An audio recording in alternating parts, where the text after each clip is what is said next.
Isang asabada sa kanya katabi ka ay tokan do ato to ginishi ay ni mutha Ma'am si pork sidi piece macha macha na tabi do pork na piece macha do yam kuye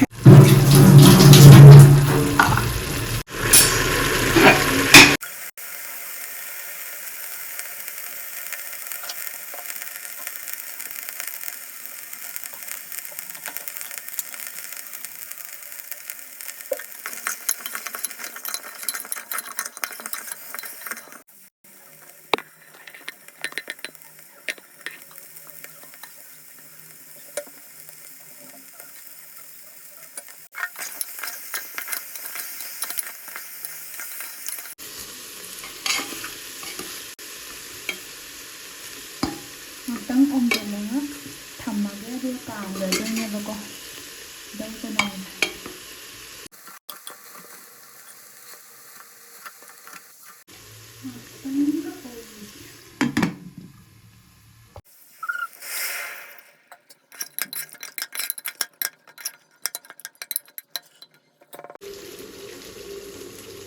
Jang se khadi kom tha ga lo shil lage ayan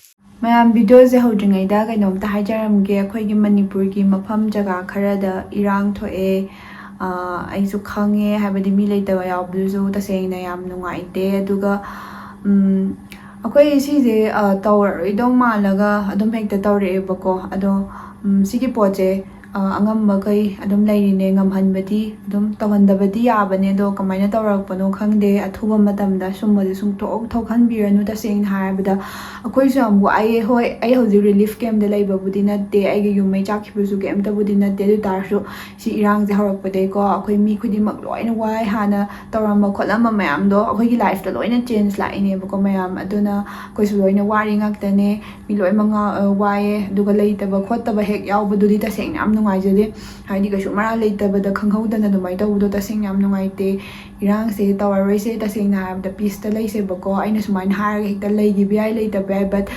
aigi su adum aigi opinion do fongdok chabane taseng na yamna nungaitaba phawe tada ko YouTube se aingona di yam tine maru oi ba habadi aigi ai yam close oina mi ma'am du thengna hale taseng na habda aina he ije ma hek haijabado ko ma je hojik lan chen dana khotana yam kanna tawri bako phone ga tora me do isu kaisu nungaite video nambu su kaisu kai kamai haidono yam nungai bidi oitre bako mayam aduna kamai nungai duna tra mayam mi si ba yawini adaidi ko chen chen am yawini wakhan do lei tara moi ba khoi zo hek hor bakanda yum da ko chen chela khotlaga yam wai ba khangbra ado mayam loi wa nei ngaktane si mayam se loina pha halase mayam pha hange habase adum phan badi ngambane taseng haibdo ko ado dum sangdaraga lei ai yam haibus nate khangbus nate dubu akoina dum khanbado adudo ne ko mayam da dum haijai se ado mayam si haijage yam thuna sandi pura portiono dei soi bangam ba yakhiba mayam dusu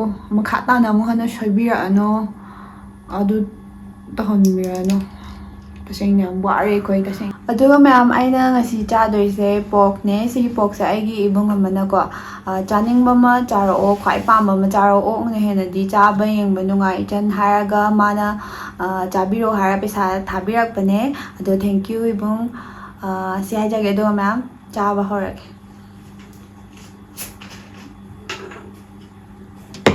Sprite hai ko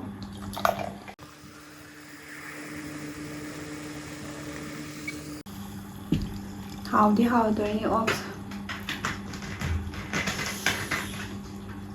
KG ani chabiro habane amukta da ado aina ngamde mande ha KG amakatang ne do ma'am si hana chara ke ko maru yawe maru yawamnina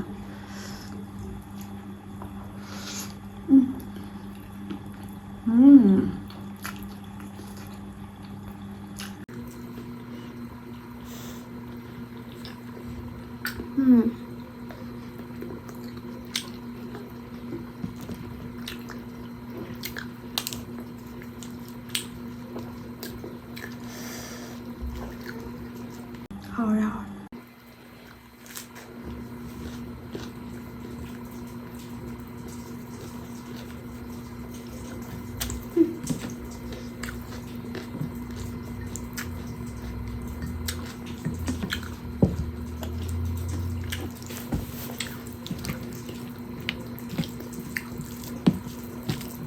ꯆꯥꯛꯁꯦ ꯌꯥꯝꯗꯤ ꯌꯥꯝꯗ꯭ꯔꯕꯅꯦꯀꯣ.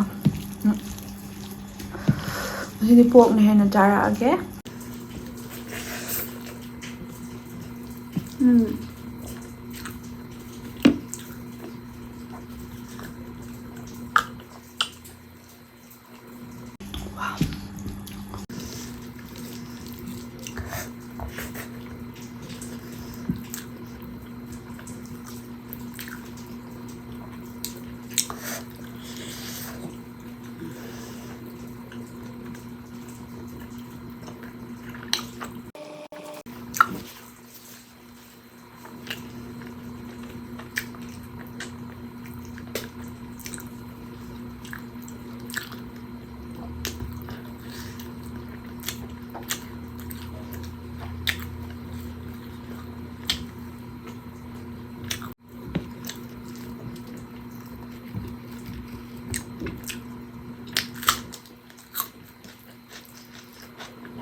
ꯃꯍꯤꯁꯦ ꯐꯝꯖꯟꯈ꯭ꯔꯦ.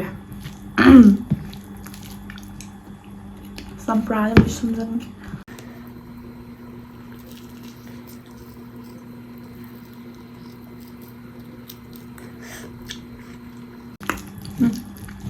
ꯍꯥꯎꯔꯦ.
ꯆꯝꯄ꯭ꯔꯥ ꯃꯍꯤ ꯌꯥꯎꯗ꯭ꯔꯦ.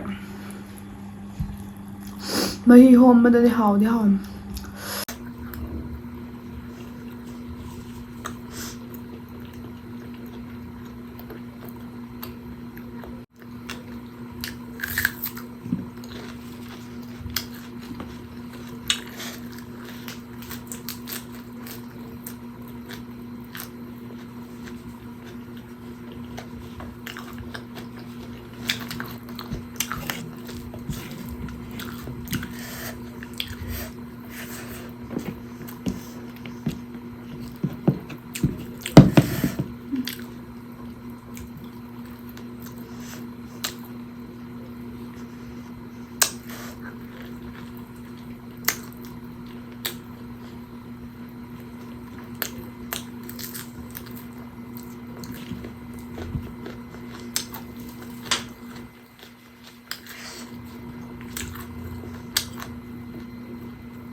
ꯁꯤꯠ ꯅꯥꯜꯍꯜꯂꯣꯅ ꯍꯦꯛ ꯍꯥꯏꯔꯛꯄꯅꯦꯕ.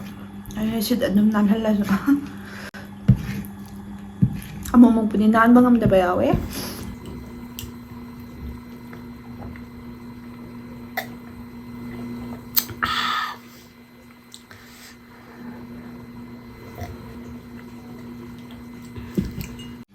ꯑꯗꯣ ꯃꯌꯥꯝ ꯚꯤꯗꯤꯑꯣꯁꯦ ꯂꯣꯏꯁꯤꯟꯖꯔꯒꯦ. ꯑꯗꯨꯒ ꯑꯩꯒꯤ ꯏꯕꯨꯡ ꯁꯤꯕꯨ ꯆꯥꯕꯤꯔꯛꯑꯣ, ꯑꯣꯛ ꯆꯥꯕꯤꯔꯛꯑꯣ ꯍꯥꯏꯕ ꯏꯕꯨꯡꯗꯨꯁꯨ ꯊꯦꯡꯛ ꯌꯨ ꯁꯣ ꯃꯆ. ꯇꯨꯡꯒꯤ ꯄꯨꯟꯁꯤꯗꯁꯨ ꯍꯦꯟꯅ ꯃꯥꯏ ꯄꯥꯛꯄ ꯑꯣꯏꯕꯤꯔꯣ. ꯌꯥꯝꯅꯁꯨ ꯍꯥꯎꯔꯦ. ꯑꯗꯨꯒ ꯃꯌꯥꯝ ꯌꯥꯝ ꯊꯨꯅ ꯁꯥꯟꯇꯤ ꯂꯥꯛꯄ ꯑꯣꯏꯔꯁꯅꯣ. ꯋꯥꯈꯜ ꯆꯔꯥꯡꯅꯕ ꯃꯌꯥꯝꯁꯦ ꯑꯁꯤꯁꯨ ꯂꯣꯏꯅ ꯐꯕ ꯑꯣꯏꯔꯁꯦ ꯃꯌꯥꯝ. ꯇꯁꯦꯡꯅ ꯑꯩꯈꯣꯏ ꯌꯥꯝꯅ ꯋꯥꯗꯤ ꯋꯥꯔꯦꯕꯀꯣ. ꯑꯗꯣ ꯃꯌꯥꯝ ꯁꯤ ꯍꯥꯏꯔꯒ ꯚꯤꯗꯤꯑꯣꯁꯦ ꯂꯣꯏꯁꯤꯜꯂꯒꯦ. ꯃꯊꯪ ꯚꯤꯗꯤꯑꯣꯗ ꯊꯦꯡꯅꯔꯁꯦ. ꯑꯗꯣ ꯑꯩ ꯁꯤ ꯚꯤꯗꯤꯑꯣꯁꯦ ꯀꯩ ꯅꯨꯃꯤꯠꯇ ꯊꯥꯒꯠꯂꯛꯀꯗꯣꯏꯅꯣ ꯍꯥꯏꯕꯁꯨ ꯑꯩ ꯇꯁꯦꯡꯅ ꯈꯪꯗꯦꯕꯀꯣ. ꯏꯔꯥꯡ ꯌꯥꯝ ꯀꯟꯕ ꯃꯅꯨꯡꯒꯨꯝꯕ ꯀꯩꯒꯨꯝꯕ ꯑꯣꯏꯇꯥꯔꯗꯤ ꯊꯥꯒꯠꯄꯁꯨ ꯇꯁꯦꯡꯅ ꯅꯨꯡꯉꯥꯏꯇꯦꯕꯀꯣ. ꯑꯗꯣ ꯃꯌꯥꯝ ꯃꯊꯪ ꯚꯤꯗꯤꯑꯣ ꯊꯦꯡꯅꯔꯁꯦ. ꯑꯗꯨꯐꯥꯎꯗ ꯑꯗꯨꯝ ꯑꯁꯣꯛ ꯑꯄꯟ ꯀꯩꯝ ꯌꯥꯎꯗꯅ ꯑꯗꯨꯝ ꯂꯣꯏꯅ ꯂꯩꯕꯤꯔꯝꯃꯣ.